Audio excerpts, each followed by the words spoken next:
Israel ও যুক্তরাষ্ট্রের হামলার পর পারস্য উপসাগর জুড়ে তেলের অবকাঠামো এবং পরিবহন রুটে তৈরি হয়েছে বড় ধরনের অনিশ্চয়তা। বিশ্বের প্রায় 40% তেল উৎপাদিত হয় মধ্যপ্রাচ্যে, আর সমুদ্র পথে পরিবহন হওয়া অপরিশোধিত তেলের প্রায় 1/3 যায় হরমুজ প্রণালী দিয়ে। ইরানের হামলার ঝুঁকি এবং বীমা প্রতিষ্ঠানগুলোর সতর্কতার কারণে কমে গেছে এই রুটে চলাচল।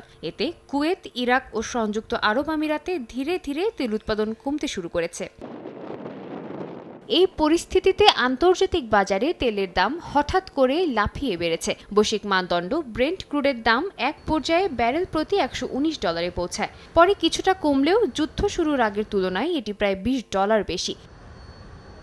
বিশ্লেষকদের মতে সরবরাহ সংকট দীর্ঘ হলে এই দাম আরও বাড়তে পারে এবং বৈশ্বিক জ্বালানি বাজারে বড় ধরনের চাপ তৈরি হতে পারে। তবে এই সংকটের মধ্যেই বড় সুবিধা পাচ্ছে রাশিয়া। যুক্তরাষ্ট্র ও সৌদি আরবের পর বিশ্বের তৃতীয় বৃহত্তম তেল উৎপাদক দেশটি প্রতিদিন প্রায় 1,07,00,000 ব্যারেল তেল উৎপাদন করে।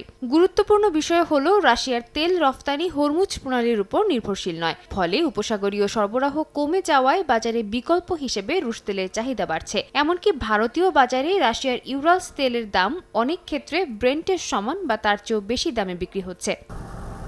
উচ্চ মূল্যের এই প্রবণতা রাশিয়ার অর্থনীতির জন্য স্বস্তির বার্তা। পশ্চিমা নিষেধাজ্ঞার কারণে ফেব্রুয়ারিতে রাশিয়ার তেল গ্যাস রফতানি থেকে অর্জিত রাজস্ব আগের বছরের তুলনায় প্রায় 44% কমে যায়। তবে নতুন পরিস্থিতিতে মার্চ মাসেই এই আয় দ্বিগুণ হয়ে $11 বিলিয়ন বেশি হতে পারে বলে ধারণা করছে আর্থিক প্রতিষ্ঠানগুলো। এতে ইউক্রেন যুদ্ধ চালিয়ে যাওয়ার জন্য মস্কোর অর্থনৈতিক সক্ষমতাও শক্তিশালী হয়ে উঠতে পারে বলে আশঙ্কা করছে পশ্চিমা দেশগুলো। সাদিয়া তাসনিম, সময় সংবাদ।